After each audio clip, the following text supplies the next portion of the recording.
Hello everyone and welcome to LolKing's Pick of the Week. My name is Chakras and each week we'll be highlighting a champion that we think is really strong in the current meta, whether its popularity comes from ranked games, competitive play, or even both. Today we look at Leona, played in the support role. So Leona just got updates to her kit recently, and even though her win rate dropped quite a bit from last patch to the current one, it mostly has to do with her massive increase in popularity.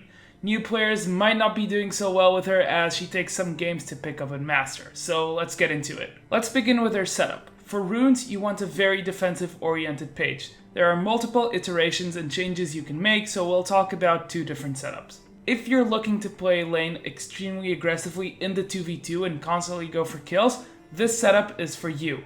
Attack damage marks, health seals, magic resistance glyphs, and armor quintessences. This setup gives you a ton of defensive stats with quite some AD, which really packs a punch in all-ins where you'll be auto-attacking a couple of times. If you're looking to play more defensively, you can take armor marks instead of attack damage, ensuring that incoming damage from the enemy AD carry will be practically irrelevant in the early stages of the game. For masteries, you should mostly be looking to take 0, 12, 18 with Bond of Stone as your keystone mastery. Some points can be swapped around depending on preference, such as between Merciless and Meditation, or Explorant of Skin. Alternatively, and if you really want to go ham, you can go 0, 18, 12 with Thunderlords, but it's very situational. Good for blowing up Sona players though.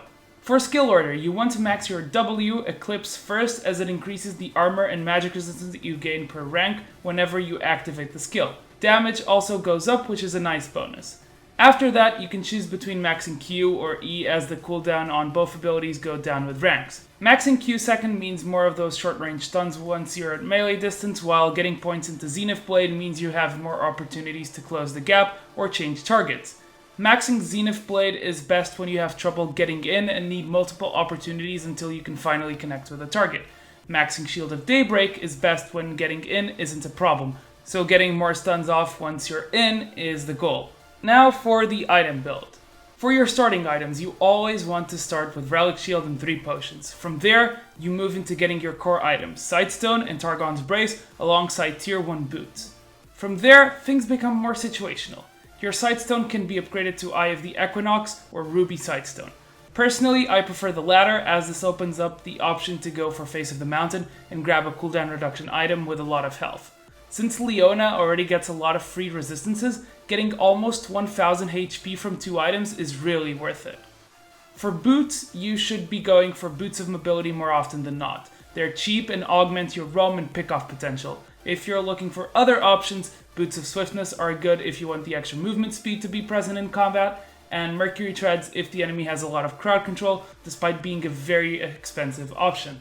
From there, it all becomes more situational, but the focus should be to get more defensive items, because you want to go in teamfights and survive as long as possible. Your go-to magic resistance item should always be Locket of the Iron Solari, as it gives you cooldown reduction to help you keep your teammates alive with the aura. If you're looking to get armor items, Randuin's Omen is extremely strong, as you can use the active once you're in the middle of a teamfight to slow multiple enemies. Deadman's Plate helps you close the gap, and Frozen Heart is strong to shut down attack speed dependent carries such as Kog'Maw or Master Yi. Now let's talk about how Leona does in different stages of the game. The early game is a very important stage of the game for Leona. You're all about snowballing and playing aggressively to secure kills. If you can get advantages in the early game, you're all set to dominate after the laning phase. You should be looking to get to level 2 before the enemy support and try to go for an engage. If you manage to level up before them, Leona's level 2 is deadly, and paired with Ignite, it can easily net you kills or force the enemy to blow their summoners. If possible, call for your jungler to help in ganks. Leona is incredibly strong at assisting ganks, and an extra source of damage and crowd control means grabbing kills is as easy as it gets. Once you get to level 6, your kill potential only increases. Not only is Solar Flare an extra CC ability, it also gives your next auto attacks extra damage and applies your passive, meaning you do a ton of extra damage. Roaming is also encouraged as Leona, especially after level 6 and once you grab Boots of Mobility. Solar Flare into Zenith Blade and Shield of Daybreak equals a total of 3 seconds of crowd control, so if you land your ultimate, you can easily set up kills in other lanes. In the mid game, Leona is still strong, especially if she managed to grab any sort of advantage.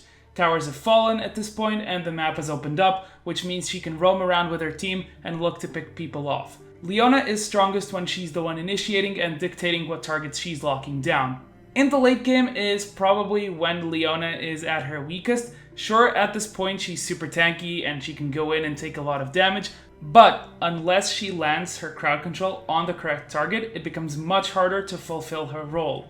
Since teams usually run around together in this stage of the game, it's much harder to create a pickoff scenario, so controlling vision is paramount for Leona. If she can show up and engage a target out of nowhere, it's much less likely that he will have time to react and defend himself. Lastly, it's worth mentioning who does best with Leona at her side. In general, you want champions with good follow-up damage to Leona's crowd control. Lucian is a good example of this. His level 2 power spike is extremely strong and his shorter range won't impair him if Leona is locking down the enemy champion. Draven is also a great pairing with Leona as his damage is very high early on. Ashe benefits from having longer range and a barrage of slows to help Leona catch targets and land her skills. After level 6, Enchanted Crystallized Arrow and Solar Flare make it very easy to set up kills and pick off stragglers. Jhin also does very well with Leona, especially after level 6. Leona can provide the setup for Jin's Deadly Flourish to land, and once a target is stunned, hitting bullets with Curtain Call becomes especially easy. Other than that, Tristana and Misfortune are two other examples of champions with good burst that need setup. If the opponent can't move, it becomes much easier for these two champions to fully utilize their skills and do all their damage. That's going to be all for today. Remember to leave a like if you enjoy the content, and I hope you guys enjoyed this pick of the week.